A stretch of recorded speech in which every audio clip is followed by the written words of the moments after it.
Ahojte, tu je Ema. Jednou z mojich ďalších zastávok tohto leta bola Dlhá nad Váhom. Navštívila som ukážkovú prírodnú záhradu Zuzky Pastorkovej pri Šali. Zuzka sa venuje pestovaniu zeleniny a byliniek, opierajúc sa o intuíciu, princípy prírodných záhrad a princípy permakultúry. Okrem toho sa venuje semenárčeniu a postupne v záhrade vysádza stále viac a viac ovocných stromov a kríkov.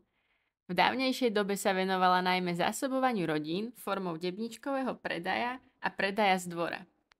Veľkú plochu pozemku tvorila intenzívna produkčná časť, no to sa časom zmenilo a jej charakter sa postupne začína transformovať pod Zuzkynými rukami skôr do jedlého lesa. Tvorí priestor, ktorý je útočiskom pre stretanie sa srdcom si blízkych ľudí či pre organizovanie akcií pre deti. Miesto, kde sa ľudia cítia príjemne, môžu zdieľať príbehy a zároveň sa niečo nové naučiť. Zuzkinu záhradu som navštívila už viackrát, no nikdy nezabudnem na ten prvý. Mala som pocit, ako keby ma celú objala. Prvé, čo vás privíta hneď keď vstúpite, je obrovská čerešňa a za ňou krásne vysadené záhony hrajúce farbami. Nájdete v nich rôzne druhy, od kvitnúcich trvaliek cez jahody až po cícer.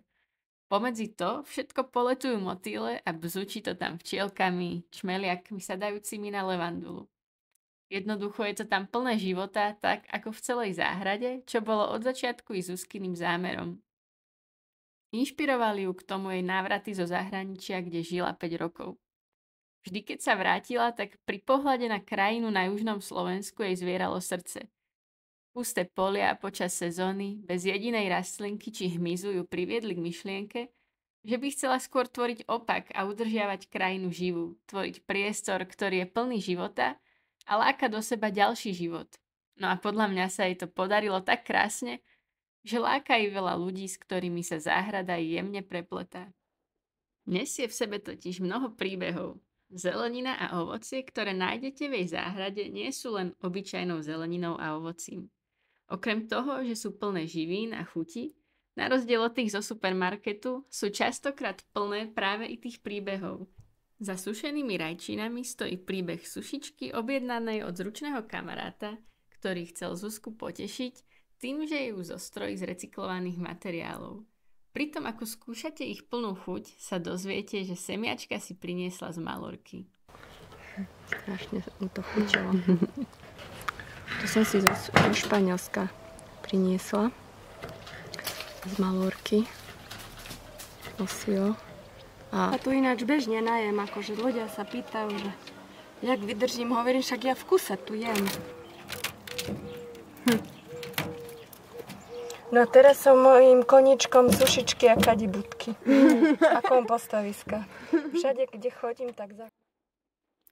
Najradšej mám to, koľko radosti je v každom plode, ktorým vás ponúkne. Stačí sa započúvať do toho, s akou láskou o každej rastlinke hovorí. Ak budete načúvať pozorne, tak sa dozviete, že jahoda, na ktorú sa dívate, má ešte hlbšie korene než tie, čo ju držia v zemi. Prvýkrát prišla do jej dediny už začiatkom 20. storočia. Priesadky priniesla pani, ktorá slúžila v Budapešti a dala ich svojej známej v Dlhej nad Váhom.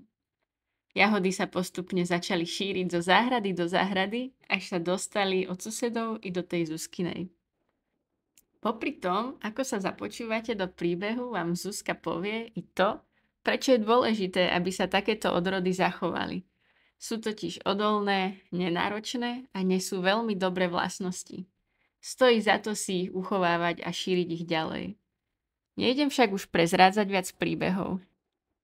Ak navštívite jej záhradu, tak ich s vami rada zazdieľa, možno i zážitky z jej ciest, zo stretnutí so šamanmi či iných dobrodružstiev, ktoré zažíva aj s deťmi v škole, kde vyučuje matematiku hejného metódou a permakultúrnu etiku a princípy. Ak vás jej záhrada plná príbehov láka, tak ju určite navštívite v rámci víkendu otvorených parkov a záhrad, alebo sa zúčastnite komentovanej prehliadky. Termín nájdete na stránke školy permakultúry.